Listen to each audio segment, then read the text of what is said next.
Hello friends, super magic રસોઈમાં મિત્રો હું આપનું સ્વાગત કરું છું।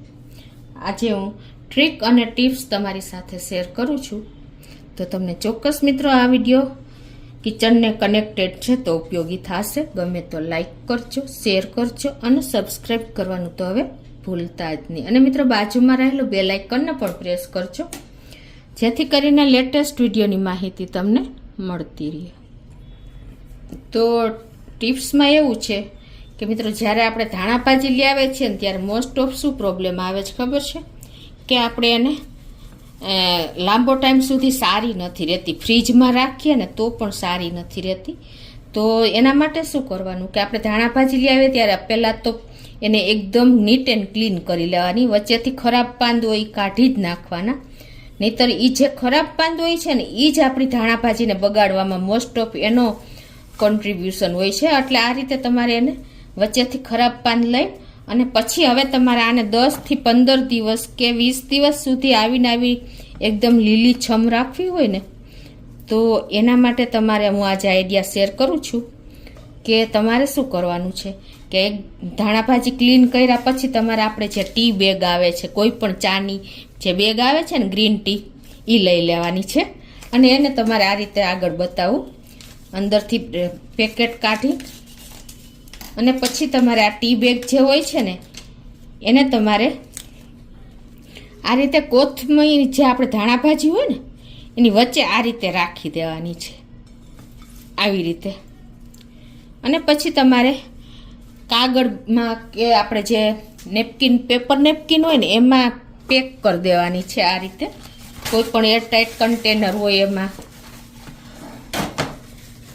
આ રીતે રાખીને અને પછી તમારે એને સેટ કરી દેવાની છે। વચ્ચે ટી બેગ આવી ને ટી બેગ તમારી ધાણા ભાજીને લીલીછમ રાખવા માટે ઇનફ છે। તો આ રીતે તમારે એને રાખીને પાછું ઉપર તમારે પેપર નેપકિન કવર કરી દેવાનું છે, એટલે તમારી આ ધાણા ભાજી 15 થી 20 દિવસ સુધી એવી ને એવી લીલીછમ રહેશે અને ટી બેગ એનો કલર પણ ચેન્જ નહીં થવા દે, પ્લસ એ ધાણા ભાજીને તમારે કોઈ પ્રોબ્લેમ, પાંદ પણ એવા ને એવા તાજા જ રહેશે। અને એ સિવાય તમારી પાસે પેપર નેપકિન ના હોય ને તો તમારે કોટનનું કોઈ પણ કપડું લઈ લેવાનું છે આ રીતે અને એમાં તમારે આ રીતે એને વીંટાળી દેવાની છે। આવી રીતે વીંટાળીને પણ તમે ડબ્બામાં મૂકી શકો છો તો પણ કોઈ પ્રોબ્લેમ નહીં આવે, એવી ને એવી તમારી ધાણા ભાજી રહેશે મિત્રો। તો દરેક લેડીઝ લોકોને આ વિડીયો ચોક્કસ ઉપયોગી થશે।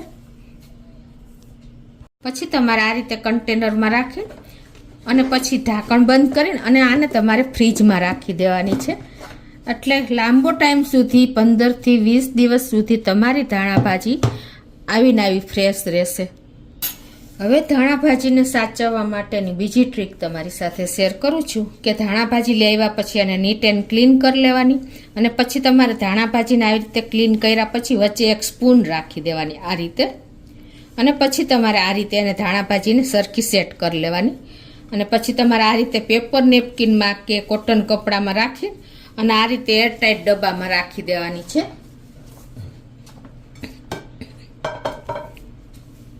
પછી આ રીતે આપણે કવર કરી દેશો ને તો પણ આ પણ ધાણા ભાજી તમારી 15 થી 20 દિવસ સુધી એવી ને એવી રહેશે અને તમારે આને એરટાઇટ કન્ટેનરમાં ફ્રીજમાં મૂકી દેવાની છે તો પણ તમારી ધાણા ભાજી ક્યારેય બગડશે નહીં મિત્રો। અને ખાસ શું કરવાનું છે, ઘણા લેડીઝ લોકો શું કરે છે કે ધાણા ભાજી આવે ને પછી એને વોશ કરે છે, પણ ક્યારેય તમારે ધાણા ભાજીને તરત જ વોશ નહીં કરવાની, પણ જ્યારે તમારે એનો ઉપયોગ કરવો હોય ને શાકમાં નાખવા માટે, કોઈ પણ આપણે રસોઈમાં નાખવા માટે, ત્યારે જ તમારે એને ચૂંટીને અને તરત જ તમને બતાવું એ રીતે જ તમારે એને વોશ કરવાની છે। તો એને તમારે જો આ રીતે પહેલાં સમારી લેવાની, ખાસ તમારે આ રીતે જો તમે ધાણા ભાજીનો ઉપયોગ કરશો ને મિત્રો તો તમારી ધાણા ભાજી ક્યારેય લાંબો ટાઈમ સુધી એવી ને એવી રહેશે, બગડશે નહીં અને તમારે જ્યારે એનો ઉપયોગ કરવો હોય ત્યારે આ રીતે સમારી અને પછી પાણીનું વાસણ ભરવાનું। ખાસ તમને આ ટ્રીક તો ખાસ અપનાવજો અને પછી તમારે એમાં ધાણા ભાજી નાખી દેવાની, એટલે અને આ રીતે તમારે પાણીમાં નાખીને ધોવાની છે અને પછી જો એનો આ રીતે ઉપયોગ કરવાનો છે। એનું કારણ શું છે ખબર છે કે તમે જ્યારે ધાણા ભાજી ધોશો ને ત્યારે નીચે કાંઈ પણ જો કચરો કે માટી હોય ને એ નીચે બેસી જશે. જુઓ આ રીતે તમારે ઉપરથી ધાણા ભાજી લઈ લેવાની છે વોશ કરીને, એટલે જે કચરો હશે એ નીચે બેસી જશે. જો તમે ડાયરેક્ટ પાણીમાં ધોશો ને તો આટલી ક્લીન નહીં થાય, આટલો કચરો નહીં નીકળે, એ અડધો પડધો ચોઈટો જ રહેશે ધાણા ભાજીના પાંદમાં. પણ તમે આ રીતે સમારીને પછી પાણીમાં નાખીને અને પછી તમારે આ રીતે ચોરીને અને પછી ઉપરથી આ રીતે લઈ લેવાની, તો જ તમારી ધાણા ભાજી એકદમ ક્લીન થશે. જુઓ આમાં નીચે કચરો માટી જે હશે ને એ બધું નીચે બેસી જશે. આ રીતે તમે ધાણા ભાજી ધોવાની ટેવ રાખશો ને તો ક્યારેય તમને કોઈ પ્રોબ્લેમ નહીં આવે. જે કચરો માટી હશે ને તળિયે રહી જશે. તો તમને ચોક્કસ મિત્રો આ બધી જ ટ્રીક ધાણા ભાજી વિશેની ઉપયોગી થશે. ખાસ કરીને કઈ રીતે ઉપયોગ કરવો ને રસોઈમાં એ પણ ખાસ ઉપયોગ થશે મિત્રો. તો ચોક્કસ તમને આ વિડીયો ઉપયોગી થશે. ગમે તો લાઈક કરજો, શેર કરજો અને સબસ્ક્રાઈબ કરવાનું તો ભૂલતા જ નહીં.